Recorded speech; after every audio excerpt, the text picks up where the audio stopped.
That escalated quickly, man. That escalated so quick, dog. That quarter was so crazy, bruh. Dang, it was all right. It was a cool game. You know what I'm saying? Like I said, you can't win it in one. You can't win it in one game. You can't win the whole series in one game. We got to go back to, you know what I'm saying, Boston for game three. But game two, man. So let me break it down. You know what I'm saying? Obviously, I got no horse in the race. You know what I'm saying? Back at you with another episode of that Stay Off My Grass podcast. Your boy, Sons, Fan, Randy, and Dog. Let's break this down. Let's dissect this a little bit, man, because it was a lot to take in. Just that third quarter, I'm gonna get into that a little bit later on. But I want to say first things first, man. Like the Celtics, dog. Like if it was a game for y'all to win, I feel like this was the one. You know what I'm saying? Like I get it. Like game two or like I'm sorry, game one, y'all came back. Y'all had an incredible fourth quarter, but I just feel like just the way it was like just stat wise or just nobody was like Klay Thompson wasn't really giving you much. Okay, Steph had 30. I mean 29, but he shot like, you know what I'm saying? He just really took off in that third. And you know what I'm saying? And Jordan Poole also did his thing. But I feel like if you're a Boston Celtics fan, like this was the game that y'all was supposed to win. Like everybody had like it was mid, it was kind of mid on both sides. It was good defense. I will say that it was a good defensive game on both sides. Both teams played incredible defense up until that third quarter, and then it just got out of hand. You know what I'm saying? But if I'm a Celtics fan, I'm a little bit mad. I'm a little bit mad because I feel like this was a very winnable game. I feel like everything was even. But only thing I will say, Celtics fans, the only thing I will say is this game definitely 100% felt one sided. Like it felt one sided in the sense of the refs. Like the refs kind of took over this game, and you can kind of feel their presence early, and it was just a lot of bull being called.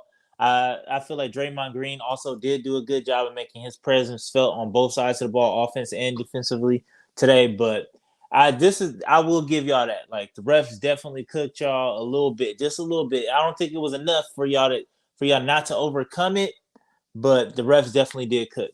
And just to dive into the Celtics, like you got to get something better, man. You know what I'm saying? Like you got to get something better from your role players, like your role players, and three of your five starters can't have 2 points. You know what I'm saying? Like Robert Williams had 2 points, Al Horford had 2 points, Marcus Smart had 2 points. Like you're not gonna win many basketball games like that, especially not in the finals. When you know what I'm saying, when three of your five starters is giving you 2 points. So that's why I'm saying like this is a very winnable game. And then even though with them having 2 points up going up into that third quarter, it was still close. You know what I'm saying? But you know what I'm saying? Like y'all needed to cut it on, and obviously tonight they didn't really have it. And it's just that's just unacceptable, man. I feel like Jason Tatum did what he tried. He tried to take it over a little bit, but it just wasn't enough. You know what I'm saying? He finished with 28, 8 and 19, 6 and 9 from three. He was knocking them down. He was doing what he had to do. I feel like Jaylen Brown didn't kind of come with him today. Like Jaylen Brown, it wasn't the Jaylen Brown of game one for sure. He finished with 17 to 5 of 17, so that's not really efficient.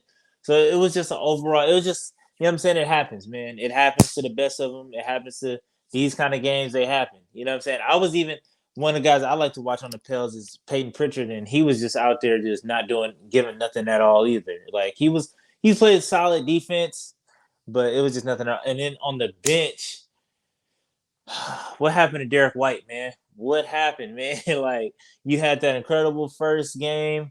He had a decent series against Miami, and I feel like I was like, okay, maybe he's starting because I feel like when he was in San Antonio, he was really inconsistent. It was just like, you know what I'm saying? But I feel like it's starting to sprout out a little bit more. Like, you know what I'm saying? Like you can't have games where you go 12 points, 4 of 13. Like, you know what I'm saying? And you they main three guy off the bench. It's just like that just can't happen, man. That's just it was just some unacceptable stuff on the Celtic side, but I don't think that is something that can't be fixed. You know what I'm saying? It's just it happens, man. It's one of those games you have the refs cooking you, so you never really got a rhythm. And then on top of that, nobody else could. It was just a lid on the rim, and then, like I said, they started playing this drop defense against Steph also too. I guarantee you, probably in Game 3, like we're not gonna see too much of that, or if any more of that, they probably gonna try to blitz him a little bit more because Klay Thompson played terrible. Like to be honest with you, it was really the third quarter. Jordan Poole and Steph. If they didn't really go crazy in that third quarter, we might be having. I might. This might be a whole different conversation. But also, they did do their thing, so it's a shout out to them. I'll drop uh, uh, dive into that Jordan Poole a little bit later on. But man, Steph Curry, you know what I'm saying? You can't leave him like that, man. You can't play him in that drop. You can't, you know what I'm saying? Because it seemed like after he got that little and one, or like the one that they didn't call, he just went crazy, man. Just absolutely nuts. Jordan Poole also to the in the half from half court. It was a pool party out there, man. It's just you can't let that happen. You know what I'm saying? You cannot let Jordan Poole give you 17 on 6 of 14, man. He was out there just getting it going and just he just caught fire. You know what I'm saying? I feel like I said, defensively they did everything. I feel like A. Wiggins didn't really have a good game. 4-12. You know what I'm saying? Everybody else was relatively quiet. And like I said, Klay Thompson was just absolutely Klay terrible today. Like Klay Thompson, Klay terrible today. 4-19. And it's just like, this is a game that you're supposed to win. Celtics, you know what I'm saying? Draymond give you 9. Wiggins give you 11. Klay Thompson give you 11 on terrible shooting. You know what I'm saying? Looney. I feel like he's going to go get a bag next year. Somebody's going to give that man a bag. He finished 12 with 7. But man, he's gonna get it back somewhere. But it's just like this is the kind of game that you want Golden State to have. Like, and you lose it. So that's what I'm saying, like on the Celtic side of it.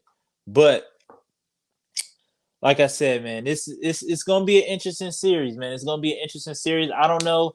I'm not really a big predictor, like, oh, Warriors in 7 or you know what I'm saying, Celtics in 6 or whatever the case may be, but I just want to see a good series. I feel like everybody just want to see a good series. So hopefully we don't see any more of these like 30-point blowouts or whatever the case may be. I want to see some crunch time minutes, man. Like it's been a while. It's been a while. I feel like the NBA is just like all these games have just either been blowouts or you know what I'm saying, or just like you know what I'm saying, not. Yeah, I just feel like the majority of them just been blowouts for the most part. So it's just I just want to see a good game. That last one was pretty good, you know what I'm saying. But till next time, man. I catch y'all, man. Peace.